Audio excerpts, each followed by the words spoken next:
So ನೋಡಿ, ಯಾರೆಲ್ಲ ತಪ್ಪುಗಳು ಮಾಡ್ತಾರೆ ಅವರು ಭಾಳ ಬುದ್ಧಿವಂತಿರ್ತಾರೆ, ಗೊತ್ತಾಯ್ತಾ? ಅದರಿಂದ ಅವರು ನಿರೀಕ್ಷೆ ಮಾಡಿರ್ಬೋದು, ಅಥವಾ ಅವರು ಏನೋ ಪೂರ್ವ ನಿಯೋಜಿತ ಕಾರ್ಯಕ್ರಮ ಇರ್ಬೋದು.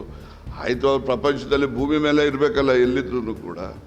ಮತ್ತು ಎಂತೆಂಥವ್ರನ್ನೋ ನಮ್ಮ ದೇಶಕ್ಕೆ ನಾವು ತೆಗೆದುಕೊಂಡ್ಬಂದು ಅವ್ರನ್ನ ಶಿಕ್ಷೆಗೆ ಗುರುಪಡಿಸಿದ್ದೀವಿ. ಇದು ಯಾವ ದೊಡ್ಡ ಇದು? ಎಲ್ಲೇ ಇರಲಿ, ನಮ್ಮ ಅಧಿಕಾರಿಗಳು, ಪೊಲೀಸ್ ಅಧಿಕಾರಿಗಳು ಸಶಕ್ತರಿದ್ದಾರೆ. ಪ್ರಪಂಚದ ಯಾವ ಮೂಲೆಯಲ್ಲಿದ್ದರೂ ಕೂಡ ನಾವು ಅವರನ್ನು ಕಾನೂನಿನ ಪ್ರಕ್ರಿಯೆಗೆ ಒಳಗೊಳ್ಳುವ ರೀತಿಯಲ್ಲಿ ಕ್ರಮ ತೆಗೆದುಕೊಳ್ತೀವಿ. ಅಲ್ಲ, ಪಾಪ ಅಮಿತ್ ಶಾ ಅವರು ಹೇಳಿದ್ದಾರೆ. ಮೊದಲು ಅಮಿತ್ ಶಾ ಅವರು ಅವರನ್ನು ಅವರ NDA ಗ್ರೂಪಿಂದ ತೆಗಿಬೇಕು. ಅವ್ರನ್ನ ಬರೀ ಇವರು ಜನತಾದಳದಲ್ಲಿ ಅವರನ್ನು ಬರೀ ಸಸ್ಪೆಂಡ್ ಮಾಡೋದಲ್ಲ, NDA ಗ್ರೂಪ್ ಇವರೆಲ್ಲ ಮಾತಾಡಿದ್ರು ಭಾರತ್ ಮಾತಾ ಜೈ ಅಂತ ಪ್ರಾರಂಭ ಮಾಡ್ತಾರೆ.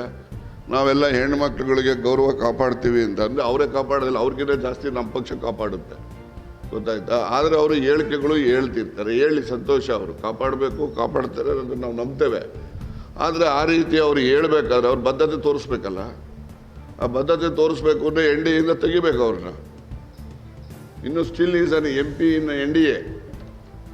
ಯಾರು? ಪ್ರಜ್ವಲ್ ರೇವಣ್ಣ ಅನ್ನೋರು still is an MP of their NDA group. ಅವ್ರನ್ನ ತೆಗೀಲಿ. ಅವ್ರನ್ನಲ್ಲಿ ಸುಮ್ಮನೆ ಪಬ್ಲಿಕ್ ಕನ್ಸಂಪ್ಷನ್ಗೆ ಹೇಳ್ಬಿಡೋದಲ್ಲ, ಕೃತಿನಲ್ಲೂ ಆಗಬೇಕಲ್ಲ. ಹೇಳಿಕೆಗಳು ಕೃತಿಯಾಗೂ ಕೂಡ ಪರಿಗಣಿಸ್ಬೇಕಲ್ಲ. ಆದ್ದರಿಂದ ಅದನ್ನು ಅದನ್ನೆಲ್ಲ ನೋಡ್ತಾರೆ. ಜನ ವಿಶ್ವಾಸ ಇದೆ ನಮಗೆ. ಇವನ್ನೆಲ್ಲ ನೋಡಿದಾಗ ನಮ್ಮ ಕಡೆ ಹೆಚ್ಚು ಒಲವನ್ನು ಜನರಿಂದ ಬರುತ್ತೆ ಅಂತೇಳಿ ನಾವು ನಿರೀಕ್ಷೆ ಮಾಡಿದ್ದೇವೆ. ಅದು ನಿನ್ನೆ ಮೊನ್ನೆದು ಅಂತ ಏನಲ್ಲ. ಸುಮಾರು 6-7 ತಿಂಗಳು ಮುಂಚೆನೇ ಪ್ರಜ್ವಲ್ ರೇವಣ್ಣ ಒಂದು ಸಿವಿಲ್ ಕೋರ್ಟಲ್ಲಿ ಬ್ಯಾಂಗ್ಳೂರಿನಲ್ಲಿ ಅವರು ಸ್ಟೇ ತೊಗೊಂಡಿದ್ದಾರೆ. ಅದು ಮೊದಲೇ ಇದ್ದಂಥದ್ದು, ಅದೇನು ಹೊಸದು ಅಂತ ಹೇಳಿ. ಬಟ್ ಅದ್ರಲ್ಲಿ ಕಂಟೆಂಟ್ಸ್ ಏನಿದೆ ಅಂತ ನಮಗೆ ಗೊತ್ತಿರಲಿಲ್ಲ. ಕಂಟೆಂಟ್ಸು ಈಗ ಮಾಧ್ಯಮದಲ್ಲಿ ನಾವು ನೋಡಿ ತಿಳ್ಕೊಂಡಂಥದ್ದು.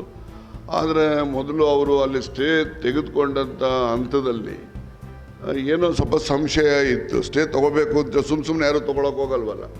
ಏನೋ ಅಶ್ಲೀಲವಾಗಿರ್ತಕ್ಕಂಥದ್ದು ಇರಬಹುದೇನೋ ಅಂತ ಹೇಳಿ ನಾವು ಎಲ್ಲ ಭಾವನೆ ಮಾಡ್ಕೊಂಡಿದ್ದು. ಆದರೆ ಇದನ್ನು ಯಾರೂ ಅಷ್ಟು ಸೀರಿಯಸ್ ಆಗಿ ತೊಗೊಳ್ಳಿಲ್ಲ. ಇದನ್ನು ಯಾವಾಗ ಅಶ್ಲೀಲವಾಗಿರ್ತಕ್ಕಂಥ ವಿಡಿಯೋ ಕ್ಲಿಪ್ಪಿಂಗ್ಸ್ ಇವೆಲ್ಲ ಸೋಷಿಯಲ್ ಮೀಡಿಯಾದಲ್ಲಿ ಹರಿದಾಡಿದ್ವು, ಆಗ ಎಲ್ಲ ಜನರು ಕೂಡ ಅದ್ರ ಬಗ್ಗೆ ಈ ರೀತಿಯ ಕೃತ್ಯ ನಡೆದಿಲ್ವೋ ಅದು ಬೇರೆ ವಿಚಾರ.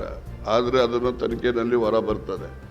ಆದರೆ ಈ ರೀತಿಯ ಮಹಿಳೆಯರ ಮೇಲೆ ಅವರ ಒಂದು ಅಸಹಾಯಕತೆಯನ್ನು ದುರ್ಬಳಕೆ ಮಾಡಿಕೊಂಡಂಥದ್ದು ಖಂಡನೀಯ ಅಂತೇಳಿ ಪ್ರತಿಯೊಬ್ಬ ಸಮಾಜದ ನಾಗರಿಕರು ಕೂಡ ಅದನ್ನು ಖಂಡನೆ ಮಾಡ್ತಾರೆ ಅಂತೇಳಿ ನಾನು ಭಾವಿಸಿದ್ದೇನೆ. ನಾನು ಕೂಡ ಖಂಡಿಸಿದ್ದೇನೆ.